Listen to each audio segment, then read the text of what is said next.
गरम आणि तेलकट खाद्यपदार्थ वृत्तपत्राच्या कागदामध्ये बांधून देण्यास बंदी आहे। या निर्णयाची प्रभावी अंमलबजावणी करण्याचे आदेश अन्न औषध प्रशासन विभागाचे आयुक्त तुकाराम मुंढे यांनी दिलेत।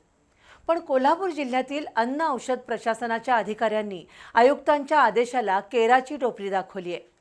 राज्यात धडाधड कारवाया सुरू असताना कोल्हापुरातील अन्न औषध प्रशासनानं काहीही केलेलं नाही।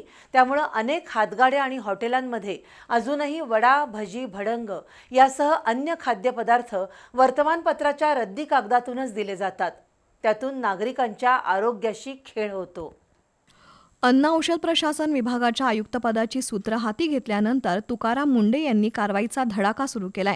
वडापाव, भजी यासह गरम आणि तेलकट खाद्यपदार्थ अजूनही वृत्तपत्राच्या कागदामध्ये गुंडाळून किंवा बांधून दिले जातात। गरम तेलकट पदार्थामुळे वृत्तपत्राची शाई थेट त्या पदार्थात मिसळते। छपाईसाठी वापरलेली शाई आणि रसायनं आरोग्यासाठी अत्यंत घातक आहेत। त्यामुळे वर्तमानपत्राच्या रद्दी कागदामध्ये कोणताही खाद्यपदार्थ बांधून अथवा गुंडाळून देण्यास बंदी आहे।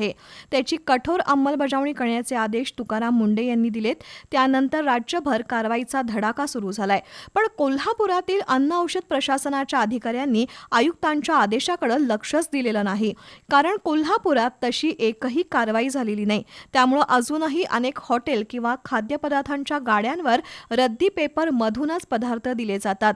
त्यातून एक प्रकारे नागरिकांच्या जीवाशी खेळ होतो। पण अन्न औषध प्रशासन विभागातील अधिकाऱ्यांना काहीच फरक पडत नाही। मुळात या विभागातील अधिकारी कार्यालयात सापडतच नाहीत आणि फोन सुद्धा उचलत नाहीत। त्यामुळे कोल्हापूरचा अन्न औषध प्रशासन विभाग नेमकं काय काम करतो हा संशोधनाचा विषय आहे।